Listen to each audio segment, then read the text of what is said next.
আসসালামু আলাইকুম। রুবায়েত ভিডি চ্যানেলে আপনাদের স্বাগতম। আজকে আমি আমার সবজি বাগানে যাইতেছি। এখানে প্রচুর পরিমাণে কাজ আছে। জি, অনেকদিন হয় আমার সবজি বাগানে আমি বেশি একটা সময় দিতে পারতেছি না।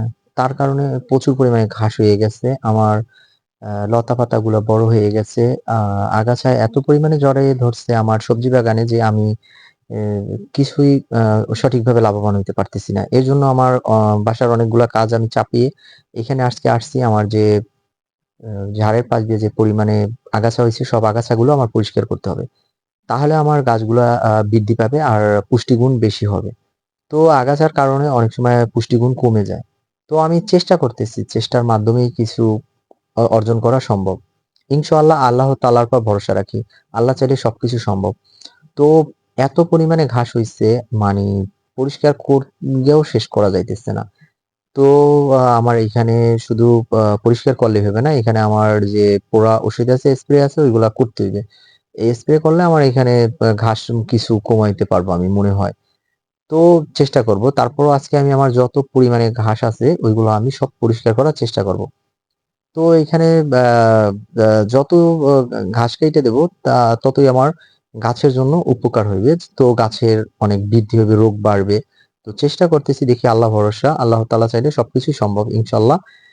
আল্লাহর উপর সবসময় ভরসা রাখতে হবে। আল্লাহ বলছে, "বান্দা তুমি চেষ্টা করো দেওয়া মালিক আমি।" তো প্রত্যেকটা ঝাড়ে এত পরিমাণে আগাছা ভইরা গেছে যা আ আ ই করা যাইতেছে না। গাইস আপনারা দেখেন যে কি পরিমাণে গাছ। আমি দৈনিক এইভাবে আসি, আইসা আমার যে সবজি বাগান আছে এখানে আমি পরিষ্কার করি আর চেষ্টা করি সবকিছু করা সম্ভব। তো এখানে আমার আরো আমি টমেটোর গাছ লাগাইছি। মাশাআল্লাহ আল্লাহ তাআলার রহমত। আমি ভাবিনি যে এত টমেটো হবে। কিন্তু আল্লাহ তাআলা চাইলে সবকিছুই সম্ভব। আমার গাছে প্রচুর পরিমাণে টমেটো হয়েছে।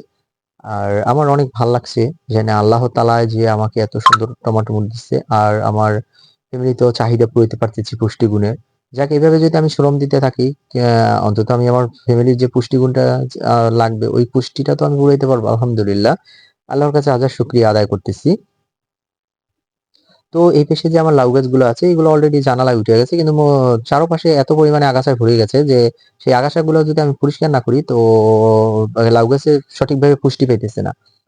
তো আমিও তো সময় পাই না কাজের বিজির কারণে বাসায় এইজন্য এই সুযোগটা আজকে পেয়েছি এই সময়টা এখানে দিতেছি।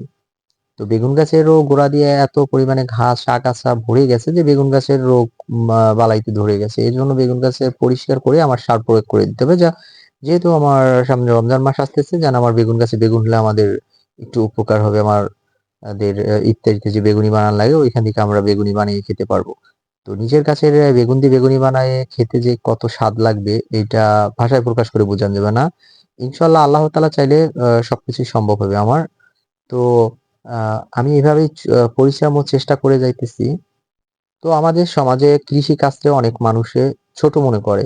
কৃষি কাজ করলে সে কৃষি কাজ করে মানে এরকম একটা ইঙ্গিত করে। কিন্তু আমি কৃষি কাজকে ছোট মনে করি না। আমি মনে করি কৃষি কাজ অনেকটা বড়। কেননা আমাদের কৃষির উপরই নির্ভর করতে হয়। কৃষি ছাড়া আমাদের কোনো কিছু সম্ভব না। তো আমি বিএ পাস করার পরও আ বেকারত্বের কারণে এইখানে আ কৃষি কাজটাকে আমি বেছে নিয়েছি। কেননা আ যেহেতু আমি ওদিকে আগাইতে পারতেছি না, অবশ্যই আমি কৃষিতে কিছু করতে পারবো ইনশাআল্লাহ। আল্লাহ তাআলা চাইলে সবকিছুই সম্ভব।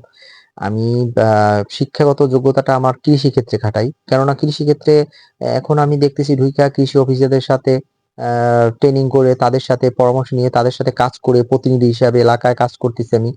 তো সবাইকে পরামর্শ দিতে পারতেছি। কেননা আ শিক্ষাগত যোগ্যতাটা যে সরকারি চাকরির ক্ষেত্রেই খাটাইতে হবে এরকম কোনো কিছু না। আপনি চাইলে সবভাবেই খাটাইতে পারেন। আর অলরেডি আমার কাজ করা শেষ। আলহামদুলিল্লাহ আজকের মতন কাজ করা শেষ। এখন আমি আমার বাসার উদ্দেশ্যে রওনা করব। সবাই ভালো থাকবেন। আমার চ্যানেলটাকে সাবস্ক্রাইব করেন, বেল আইকনটি বাজিয়ে রাখবেন। নিত্য নতুন ভিডিও পেতে লাইক করবেন, কমেন্ট করবেন, শেয়ার করবেন। আসসালামু আলাইকুম ওয়া রাহমাতুল্লাহ।